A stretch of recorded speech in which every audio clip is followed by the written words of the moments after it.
Bienvenido a este canal Nutrivolución. En este video te voy a hablar acerca de la estrategia de llegar al fallo muscular en tus series. ¿Es buena idea o no? Quédate, te lo platico a continuación.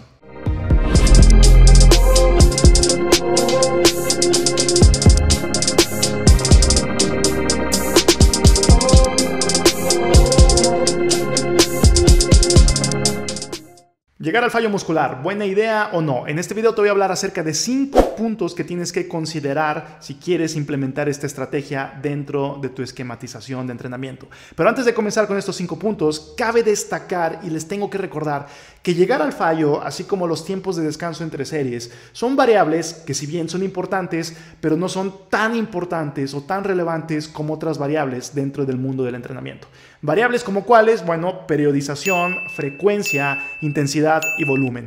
Estas variables pueden tener más peso, así que podríamos voltear a ver primero estas variables y estructurar nuestra base de entrenamiento muy sólida antes de voltear a ver otro tipo de detalles, como en este caso, entrenar al fallo. Podríamos decir que es una especie de cereza en el pastel y no el pastel completo, como lo que podrían ser estas otras variables. Dicho esto, podríamos comenzar con los 5 puntos a considerar si quieres llegar al fallo. Punto número 1, la definición de fallo muscular. ¿Qué podría ser considerado como fallo o llegar al fallo?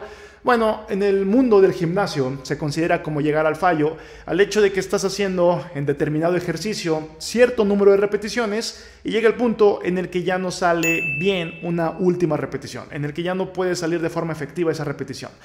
En un ejemplo, curl de bíceps, si yo estoy haciendo un curl de bíceps con determinada carga, va a llegar el punto en el que me voy a empezar a cansar, lógicamente, pero vamos a decir 14, repetición número 15 me empieza a costar y tal vez en la número 16 ya no puedo concretar esa repetición. Ya la carga es mayor que lo que yo puedo sobreponerla, por lo tanto ya no puedo concretar esa última repetición. Eso sería llegar al fallo a muy grandes rasgos. Ese es el punto número 1. Ahora, punto número 2. Se habla o se hipotetiza que podría haber 2 tipos de fallo muscular dependiendo de la carga que estemos usando.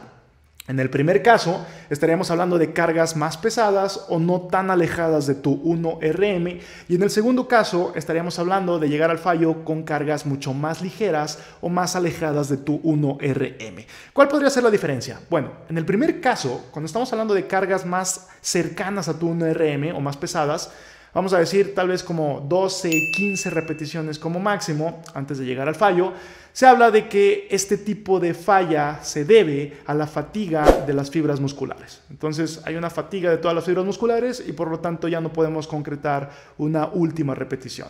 Por el otro lado, cuando se trata de repeticiones más elevadas, porque las cargas son mucho más reducidas, se habla, por ejemplo, de que estamos haciendo 30 repeticiones, tal vez más número de repeticiones, y se habla de que la fatiga podría venir más de la mano con una acumulación de metabolitos. Al momento de aumentar nuestro tiempo bajo tensión a, vamos a decir, cerca de 90 segundos, como lo que podría ser algo a llegar al fallo con estas cargas ligeras, entonces va a haber una acumulación de metabolitos, lactato, acidificación, y esto podría contribuir a esta sensación de quemazón, que podría contribuir a que lleguemos al fallo, pero no necesariamente porque se fatigaron las fibras musculares.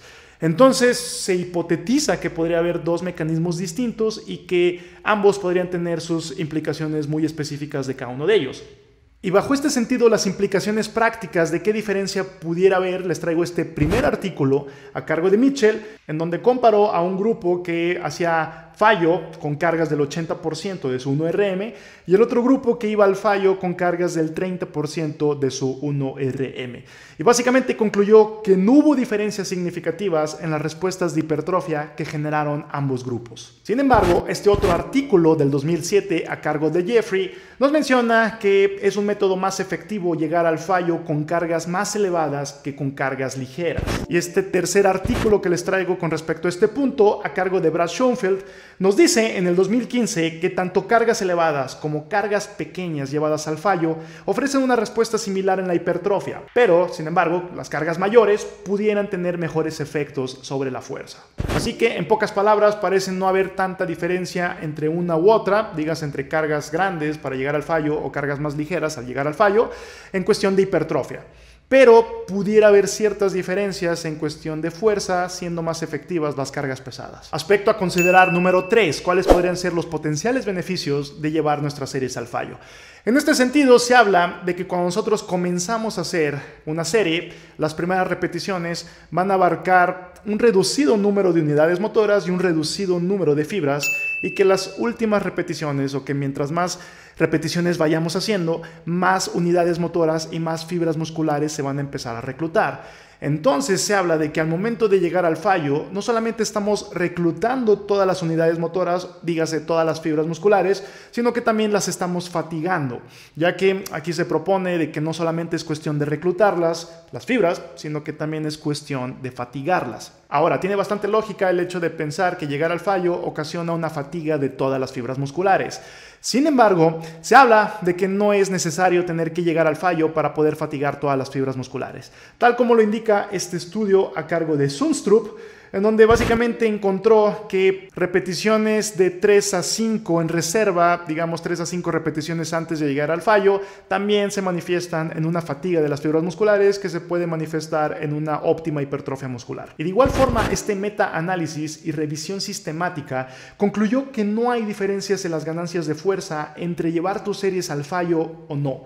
Dígase, en pocas palabras, no es necesario tener que llegar al fallo si lo que quieres es estimular y fatigar todas tus fibras musculares. Punto número 4 a tomar en cuenta: potenciales contras de llevar tus series al fallo. Llegar al fallo implica un cargo muy elevado a tu sistema nervioso central, y se habla de que si tú haces muchas series al fallo muy frecuentemente, entonces estarías sobreestimulando tu sistema nervioso y que podrías llegar a tener una fatiga a nivel sistema nervioso central. Bajo este sentido, Schoenfeld en el 2011 nos habla que entrenar frecuentemente al fallo podría llevar a un síndrome de sobreentrenamiento y un llamado burnout. Dígase, una situación hormonal desfavorable en la que te cueste más trabajo recuperarte, en la que te sientas cansado muy frecuentemente, en la que probablemente no solamente ya no tengas desempeño óptimo en el gimnasio, sino que empiece a disminuir tu desempeño. O sea, te estás alejando de los gains. Así que, en conclusión y en pocas palabras, llevar tus series al fallo muy frecuentemente puede hacer que en el largo plazo sea totalmente contraproducente por un sobreentrenamiento. Y punto número 5, aplicaciones prácticas y recomendaciones.